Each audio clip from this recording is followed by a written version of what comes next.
Hi guys, അപ്പൊ ഇന്നത്തെ പരിപാടി എക്സാം ആണ്. അപ്പൊ ഞങ്ങൾ റെഡി സെറ്റ് ആയി പോയിട്ടിരിക്കുക. അതിന്റെ ഇടയിൽ എന്റെ സിം കട്ടായിട്ടുണ്ടായിരുന്നു. അപ്പൊ കുറുക്കഞ്ചേരിക്കാണ് റെഡിയാക്കാൻ വന്നത്. ഇതാണ് നമ്മുടെ കൊച്ചു കോളേജ്, വൈലോപ്പള്ളി എന്ന് പറയും, ഒല്ലൂരാണ്. അപ്പൊ നോക്കിയപ്പോ ഒറ്റാളെ ഇങ്ങനെ കാണാനില്ല. ഞാനാണെങ്കിൽ ലേറ്റ് ആണ്. അപ്പൊ സ്ലോ മോഷനിൽ പോയിക്കൊണ്ടിരിക്കുകയാണ് ക്ലാസ്സിക്ക്. അപ്പൊ അങ്ങനെ എക്സാം ഒക്കെ കഴിഞ്ഞാൽ ഫസ്റ്റ് ഇറങ്ങി. അപ്പൊ നോക്കുമ്പോഴാണ് സഫ്നയിച്ചിരിക്കും. അപ്പുറത്താണ് ആകാശം ചിരിച്ചിരിക്കുന്നുണ്ട്. അപ്പൊ ഏകദേശം മനസ്സിലായി. അത് കഴിഞ്ഞിട്ട് സ്കിപ്പ് അടിച്ച് രണ്ടെണ്ണം എങ്ങോട്ടാ പോകുന്നുണ്ട്. അങ്ങനെ നോക്കുമ്പോഴാണ് പഠിക്കണവരൊക്കെ ഫസ്റ്റ് ഇറങ്ങി, പഠിക്കാത്തവരൊക്കെ അവിടെ ഇരുന്ന് എഴുതുന്നുണ്ട്. ഇവർക്ക് എന്നിട്ടാവും ഇത്ര അധികം ഇതാണ്. സിദ്ധുമോനാണെങ്കിൽ തല എവിടെയും കണ്ണ് പേപ്പറിലാണ്. അടുത്ത ആളാണ് നമ്മുടെ മെയിൻ ഗസ്റ്റ്. മുഖം കണ്ടാൽ തന്നെ അറിയാം. അടുത്ത പോലത്തെ കൂടി പേപ്പർ ഇപ്പൊ എഴുതി വെച്ചു. അങ്ങനെ ഓരോരുത്തർ എൻട്രി ചെയ്യാൻ തുടങ്ങി.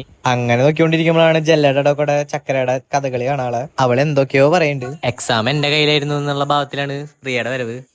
ഇതാണ് ഞങ്ങളുടെ ടീമിലത്തെ മെയിൻ ഉണ്ടാവ്. എക്സാം ഒക്കെ എന്ത് എന്നുള്ള ഭാവത്തിലാണ് വരുന്നത്. സിദ്ധു ആണെങ്കിൽ സിഗ്മ മെയിൽ ആയതുകൊണ്ട് ക്യാമറ ഒന്നും ഇഷ്ടമില്ല. ചക്കരയാണെങ്കിൽ ലോട്ടറി അടിച്ച പോലെ എക്സ്പ്രഷൻ വാരി വിതറി എറിയുന്നുണ്ട്. ഇവരെല്ലാരും ജയിക്കോ എന്നുള്ള ചർച്ചയിലാണ്. ഒറ്റാണത്തിന് ഉത്തരം അറിയില്ല, പക്ഷെ അറിയണ പോലെയാണ് നടക്കുക. എല്ലാരും ഇന്റേൺഷിപ്പിന്റെ കാര്യത്തിലായിട്ട് ഭയങ്കര തിരക്കിലാണ്. ഓരോരുത്തരായിട്ട് ഒപ്പിട്ട് പോകണം. സഞ്ജയ് ആണെങ്കിൽ എപ്പോഴത്തെ പോലെ റോള് വിടാണ്ട് നിൽക്കുന്നുണ്ട്. റോസ് ആണെങ്കിൽ ഞാൻ ജയിക്കണേന്ന് പറഞ്ഞ് പ്രാർത്ഥിച്ചിരിക്കുന്നുണ്ട്. പ്രിയ ആണെങ്കിൽ ഒരു ക്യൂട്ട് സ്മൈൽ നിന്ന് വിടുന്നുണ്ട്. അതൊക്കെ കഴിഞ്ഞ് ഞങ്ങൾ 3 പേരും കൂടി പടത്തിന് പോകാൻ നിൽക്കാണ്.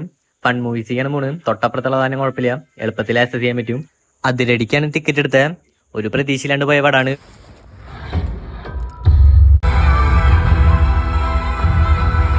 ഒരു പ്രതീക്ഷയിലാണ്ട് പോയ പടമായിരുന്നു, പക്ഷെ എനിക്ക് ഭയങ്കരമായിട്ട് ഇഷ്ടമായി.